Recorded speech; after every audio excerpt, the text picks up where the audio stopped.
আসসালামু আলাইকুম রহমতুল্লাহ। আজ আমরা আলোচনা করব সেই নবীর জীবন যিনি একাই দাঁড়িয়েছিলেন পৃথিবীর সবচেয়ে ক্ষমতাধর জালেম শাসকের বিরুদ্ধে। তার জীবন, তার ঈমান আর তার অলৌকিক পরীক্ষা তাওহীদের ইতিহাসের এক জ্বলন্ত প্রমাণ। তিনি হলেন হজরত ইব্রাহিম আলাইহিসসালাম, যিনি আল্লাহর বন্ধু বা খলিলুল্লাহ নামে পরিচিত। সেই সময়ে পৃথিবীর সবচেয়ে ক্ষমতাধর শাসক ছিল নমরুদ। ব্যাবিলনের এই অত্যাচারী রাজা এতটাই অহংকারী ছিল যে সে নিজেকেই রব বা খোদা বলে দাবি করত। তার আদেশ ছিল রাজ্যের আইন। তার রাজ্যে চলত মূর্তি পূজা এবং শিরকের ভয়াবহ প্রচলন। এমন এক শিরকপূর্ণ পরিবেশে জন্ম নিলেন নবী ইব্রাহিম আলাইহিসসালাম। শৈশব থেকেই তিনি বুঝেছিলেন এই সব গ্রহ, নক্ষত্র বা মানুষের হাতে গড়া মূর্তিরা কখনোই সৃষ্টিকর্তা হতে পারে না। তিনি গভীর চিন্তা করতেন সেই এক রবের সন্ধানে, যিনি সবকিছুর স্রষ্টা। ইব্রাহিম আলাইহিসসালাম সবার আগে তার নিজ গৃহে তার পিতা আজরের কাছে তাওহীদের দাওয়াত দিলেন। তার পিতা ছিলেন একজন মূর্তি তৈরির কারিগর। তিনি পিতাকে বললেন, হে আমার পিতা, যে বস্তু শোনে না, দেখে না এবং তোমার কোনো উপকারে আসে না, তুমি কেন তার পূজা করো? কিন্তু পিতা তার কথায় কর্ণপাত করলেন না। পিতা যখন তার কথা শুনলেন না, তখন ইব্রাহিম আলাইহিসসালাম জাতির কাছে তাওহীদের দাওয়াত নিয়ে গেলেন। তিনি যুক্তি দিয়ে প্রমাণ করলেন যা অস্ত যায় তা কখনো উপাস্য হতে পারে না।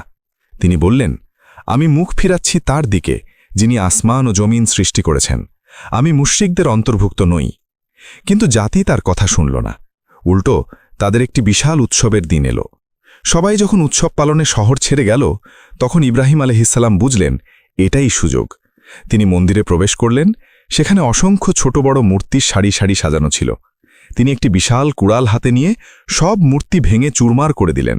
কিন্তু সবচেয়ে বড় মূর্তিটিকে তিনি অক্ষত রাখলেন এবং কুড়ালটি তার কাঁধে রেখে দিলেন। জনগণ ফিরে এসে মন্দিরের অবস্থা দেখে ক্রোধে উন্মাদ হল। তারা বলল, কে আমাদের দেবতাদের সাথে এমন করল? সে তো অবশ্যই জালেমদের একজন। তখন কেউ কেউ বলল, আমরা এক যুবককে তাদের সম্পর্কে আলোচনা করতে শুনেছি, তাকে ইব্রাহিম বলা হয়। ইব্রাহিম আলাইহিসসালামকে নমরুদের বিশাল দরবারে হাজির করা হলো। হাজার হাজার মানুষ সাক্ষী হতে এলো এই বিচার। নমরুদ স্বয়ং ইব্রাহিম আলাইহিসসালামকে জিজ্ঞেস করল, হে ইব্রাহিম, তুমি কি আমাদের দেবতাদের এই দশা করেছ? ইব্রাহিম আলাইহিসসালাম শান্তভাবে জবাব দিলেন, বরং এদের মধ্যে যে বড় সেই এ কাজ করেছে। তোমরা তাকে জিজ্ঞেস করো, যদি তারা কথা বলতে পারে। এই জবাবে পুরো দরবার স্তব্ধ হয়ে গেল। তাদের বিবেক নাড়া খেল। তারা নিজেদের মধ্যেই আলোচনা করতে লাগল, আসলে তো আমরাই জালেম, এগুলো তো কিছুই পারে না। কিন্তু পরক্ষণেই তাদের অহংকার আবার ফিরে এলো। নমরুদ তখন নিজের ক্ষমতা দেখাতে চাইল। সে জিজ্ঞেস করল, তোমার রব কে? ইব্রাহিম আলাইহিসসালাম বললেন, আমার রব তিনি, যিনি জীবন দেন এবং মৃত্যু দেন। নমরুদ অহংকারী হয়ে বলল, আমিও তো জীবন দিই এবং মৃত্যু দিই।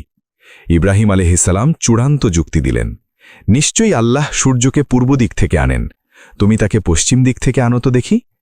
এই প্রশ্নে নমরুদ হতভম্ব হয়ে গেল। ইব্রাহিম আলাইহিসসালামের সেই অকাট্য যুক্তির সামনে নমরুদ পরাজিত হল। পরাজিত ক্রোধ সবচেয়ে ভয়ঙ্কর। নমরুদ আর কথা বাড়াল না। সে তার সৈন্যদের নির্দেশ দিল, ইব্রাহিমকে ধরো, তার জন্য একটি বিরাট অগ্নিকুণ্ড তৈরি করো এবং তাকে পুড়িয়ে দাও, তবেই তোমাদের দেবতাদের প্রতিশোধ নেওয়া হবে। পুরো শহর ইব্রাহিম আলাইহিসসালামের বিরুদ্ধে একজোট হল। তারা সপ্তাহ ধরে কাঠ সংগ্রহ করল। মানুষ বিশ্বাস করত এই কাঠ দেওয়া একটা ধর্মীয় কাজ। তারা এতটাই কাঠ জড়ো করল যে সেই আগুন যেন আসমান স্পর্শ করবে। সেই কাঠ জমা করে তাতে আগুন ধরানো হলো। আগুনের শিখা এতটাই তীব্র ছিল যে তার তাপ কাছে থেকে সহ্য করার মতো ক্ষমতা কারও ছিল না। নমরুদের উদ্দেশ্য ছিল এই আগুন দিয়ে ইব্রাহিম আলাইহিসসালামকে শুধু পুড়িয়ে মারা নয়, বরং তার তাওহীদের দাওয়াতকে চিরতরে স্তব্ধ করে দেওয়া।